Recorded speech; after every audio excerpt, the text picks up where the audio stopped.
Hi vlog, welcome to my guys. Shout down.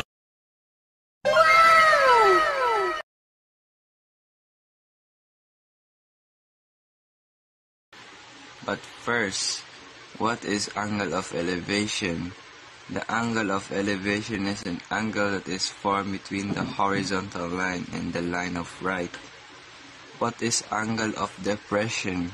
The angle of depression is the angle one has to look down from the horizontal to see something on a lower level chat. SOHCAHTAWA. SOHCAHTAWA is a numeric device helpful for remembering what ratio goes with which function. So this is the first equation.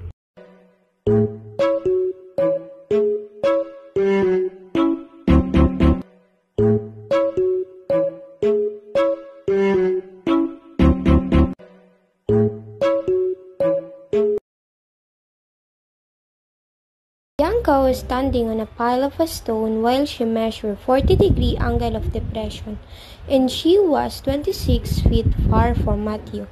The question is, what is the height of Bianca including the stone?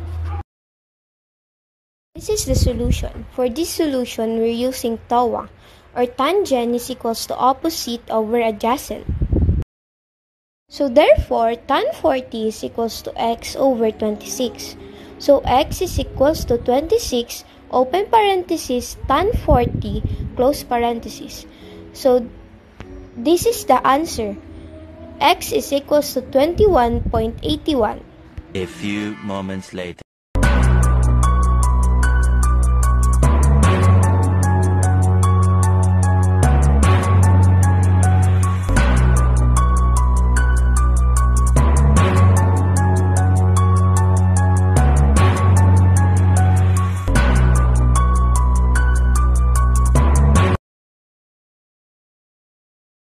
Bianca was standing at the end of the stairs and she measured 70-degree angle of elevation and 8.5 height, or the opposite. The question is, what is the value of the x? So this is the solution. So same as the first one, we're using TOA, or tangent is equals to opposite over adjacent. Therefore, tan 70 is equals to 8.5 over x. X is equals to 8.5, open parenthesis, tan 70, and then close parenthesis. So the answer is x is equals to 23.35 feet.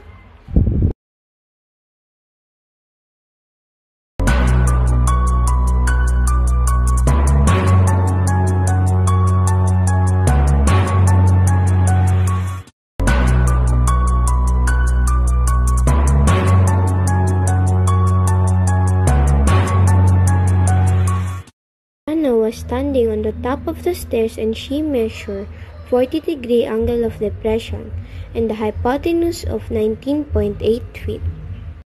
The question is, what is the value of the adjacent? So for this last equation, unlike the other first two equations, we're using COA. Our cosine is equals to adjacent over hypotenuse. So therefore, cos 40 is equals to x over 19.8 feet. So x is equals to cos 40, open parenthesis, 19.8 feet, close parenthesis. So the answer is 15.17. Ano ang senyo? Natamimi kayo?